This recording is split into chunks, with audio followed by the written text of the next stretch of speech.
Hi, ഞാനിന്ന് സംസാരിക്കാൻ പോകുന്നത് കണ്ണൂർ സ്ലാങ്ങിനെ പറ്റിയിട്ടാണ്.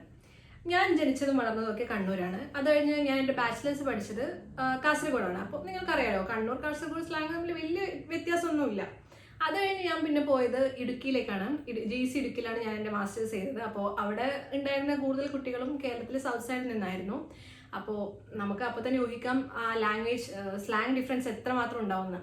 അപ്പോൾ ഞാൻ അവിടെ നിന്ന് ആദ്യമൊക്കെ സംസാരിക്കുന്ന സമയത്ത് ആർക്കൊന്നും മനസ്സിലാവില്ല, അല്ലെങ്കിൽ മനസ്സിലായാൽ തന്നെ അതിലെ പല വേർഡ്സും അവർക്ക് ഭയങ്കര തമാശയൊക്കെ ആയിട്ടാണ് തോന്നുന്നത്. അവരെ പല സംസാരങ്ങളും നമുക്ക് അങ്ങനെ തോന്നുമെങ്കിലും അവരുടെ കുറച്ചുകൂടെ പ്രോപ്പർ മലയാളമായിട്ട് ചേർന്ന് നിൽക്കുന്ന ഒരു സ്ലാങ് ആണ് അവരുടെ.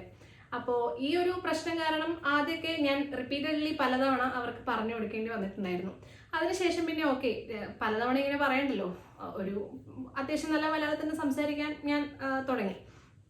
പക്ഷെ നമ്മൾ അങ്ങനെ സംസാരിക്കുമ്പോൾ നമുക്കറിയാം അത് കുറച്ചൊന്ന് ആർട്ടിഫിഷ്യലായിട്ട് നമുക്ക് തോന്നുന്നു. കാരണം നമ്മുടെ മനസ്സിൽ നിന്ന് നമ്മൾ ചെറുപ്പം മുതൽ സംസാരിച്ചു വന്ന സ്ലാങ് അതാണ്. അപ്പോൾ നമ്മൾ ഉള്ളിൽ നിന്ന് സംസാരിക്കുമ്പോൾ അതായിരിക്കും നമ്മൾ കൂടുതൽ പറയുന്നത്.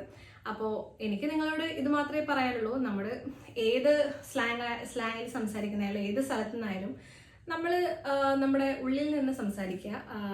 അത് ചിലപ്പോൾ മറ്റുള്ളവർ കളിയാക്കാം, ചിലപ്പോൾ ആക്സെപ്റ്റ് ചെയ്യാം.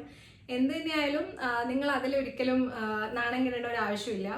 ഇത് വളരെ നോർമൽ ആയിട്ടുള്ള ഒരു കാര്യമാണ്. അപ്പോൾ ഇന്നത്തേക്ക് ഇത്രയേ ഉള്ളൂ. ബൈ.